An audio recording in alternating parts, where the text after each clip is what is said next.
All right, so for this final class lecture, we're going to talk about a hot topic subject. We're going to talk about what does the Bible have to say about the end of the world. Very exciting stuff, something that every generation seems to be fascinated by. So we're going to dive into the Bible and we're going to look to see some of the things it has to say about how the world supposedly ends. So it's going to be great. Let's talk about it. Now, the study of the end times is what's known as eschatology. And it matters in the Christian faith because it's all looking towards a hope for the future.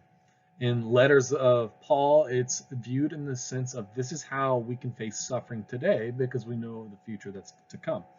In letters like the letter of 1 John, the hope of the future is the cause for why Christians live with such a high moral standard in the present. So this is a very important topic to understanding for a Christian worldview of how they face suffering, as well as why they do the things they do, because it's all about looking to a hope that's in the future. Now, there are many different views to the end times, and we're going to get into a few of the popular ones.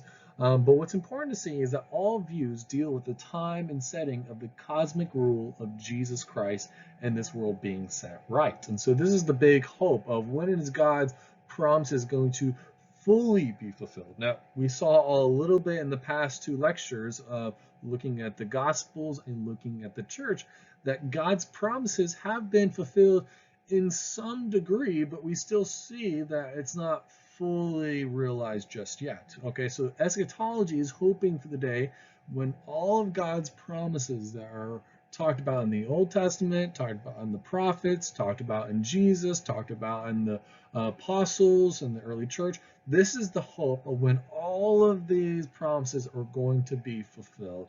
And so that's what is in many cases a cause for hope for the Christian faith. It's a cause for today's strength to face suffering. It's a cause for why Christians live with a very high moral standard.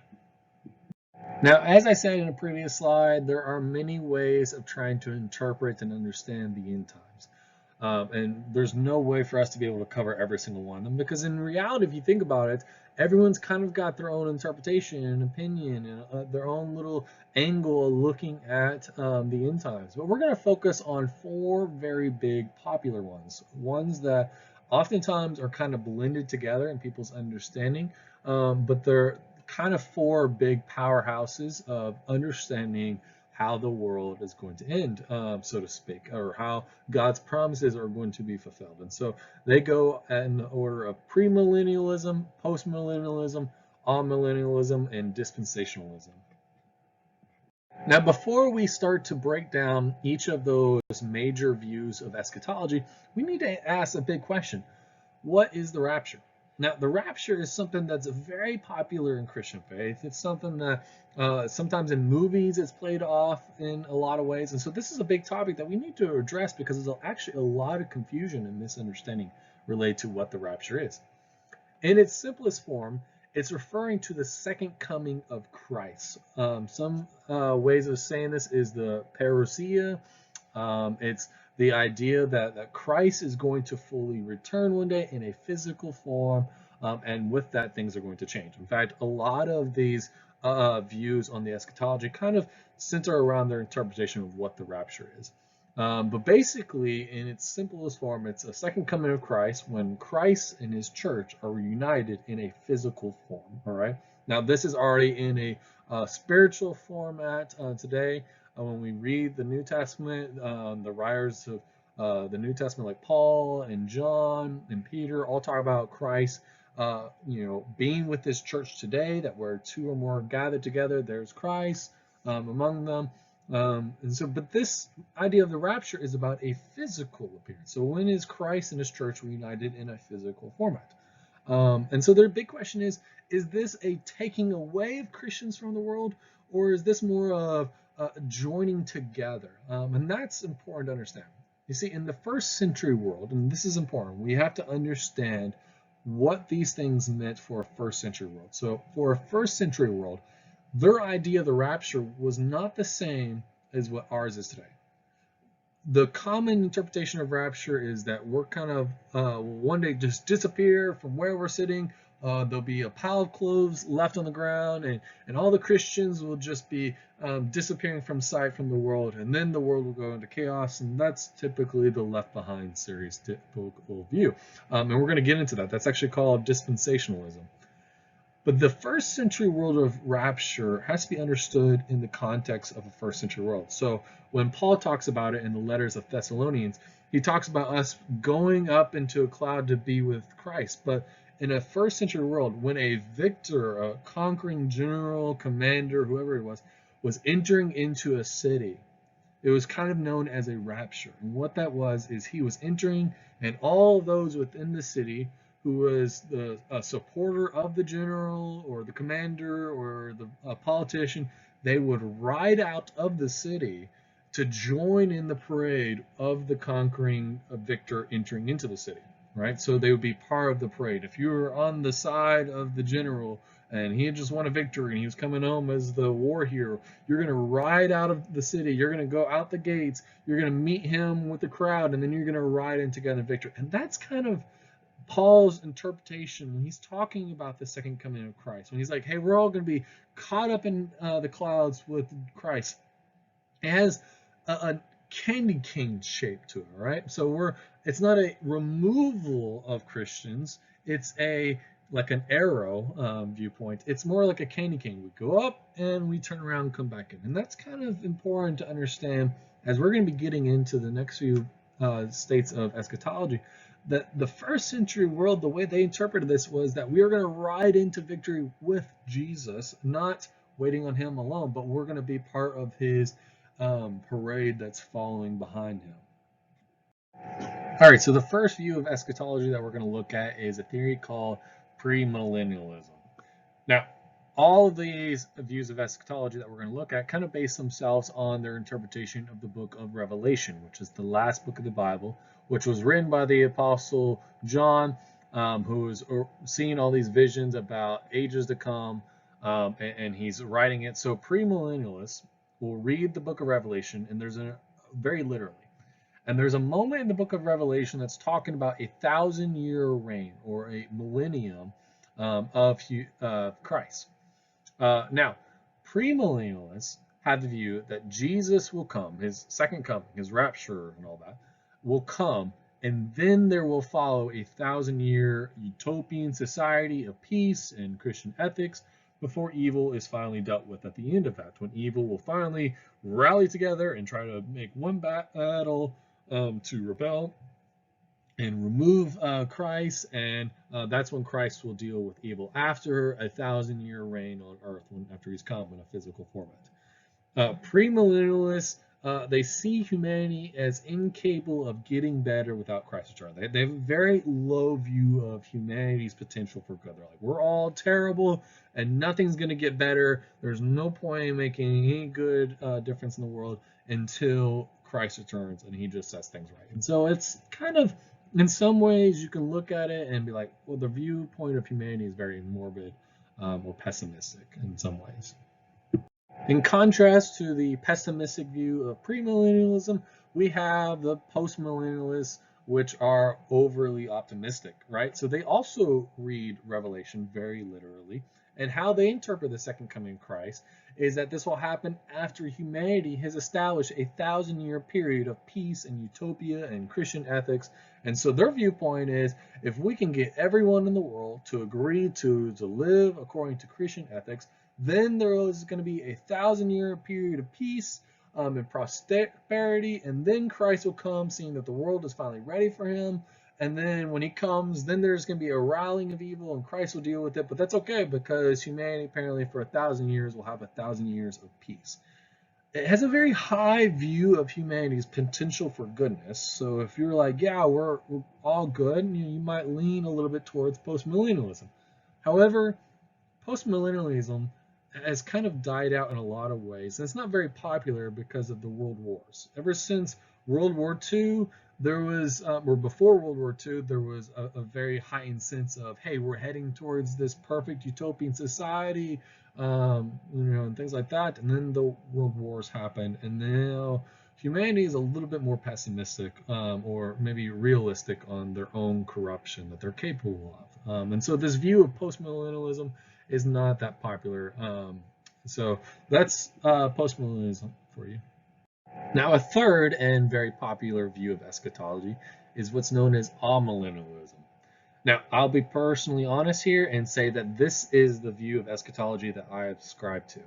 The reason being is because the way it reads the book of Revelation is not reading it in a very literal sense, meaning it understands that the book of Revelation was written for an original audience that were facing a particular struggle, and John is writing trying to encourage them. He's not writing for a future audience.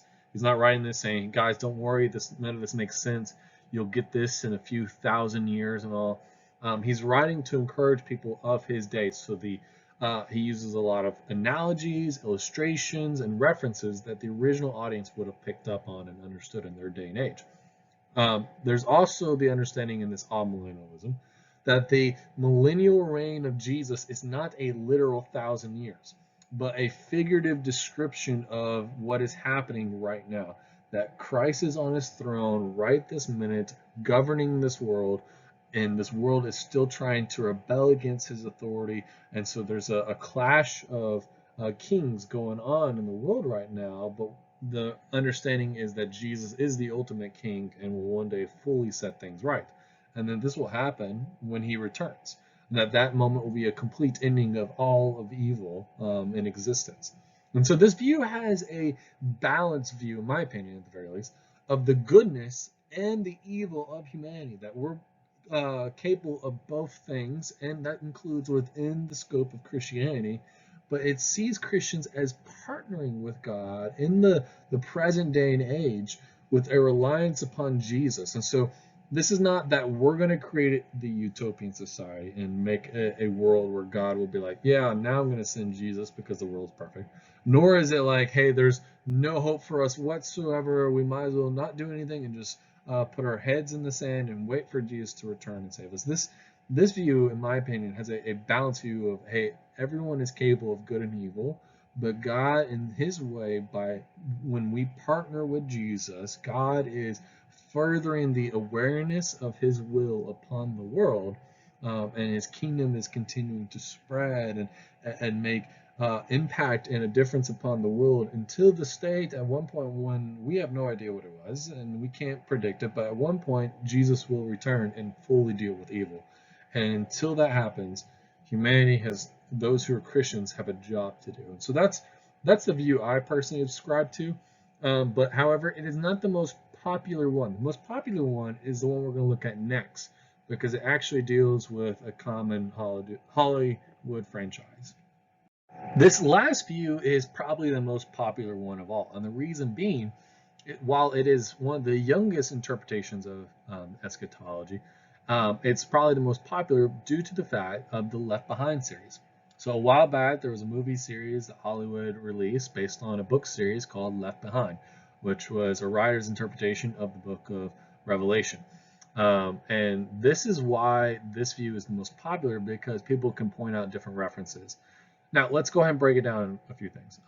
Dispensationalism is an extreme literal reading of Revelation, okay? It's trying to track as much as it can in the modern day setting, because those who subscribe to dispensationalism view that the book of Revelation was not written for an original audience to encourage them in their struggles, but was written to a futuristic audience so that they can interpret the days and the times that they're in order to understand now the end times are upon us. And so it views things as a series of actual events, series like, or events like the rapture, the tribulation, second coming, millennium, final judgment, all that stuff. It's viewing that here's this process, and it's following in many ways, like I said, this book series, the Left Behind series. Now, it's important, I'm going to go ahead and say this, the views of dispensationalism are not very popular in biblical scholarship because they're not always biblically supported by the rest of the Bible. They make claims that the rest of the Bible and letters like Paul and John and Peter that they make about the end times, and Jesus himself in the Gospels, their view of dispensationalism and a lot of times ignores some of those other things. And so while this is the most popular one, and easily pointed out in some ways. It's not always the most biblically supported because it's kind of acting in its own entity in some ways. Now, I'm not saying if you're a dispensationalist that you're not a Christian or anything like that. I subscribe once again to the amillennialist. It's the most popular in biblical scholarship these days. But we're going to get into, okay, why does it matter? Not so much which one we pick, but that we have some idea of a hope for the future. And that's what we're going to get into in the next few slides. That regardless of whatever viewpoint you subscribe to, whether it's one of these four or something completely different, and the interpretation that you see in the Bible, we're going to get into, okay, what do we really need to just focus on so that we can all, love God and love people and be in harmony together as Christians.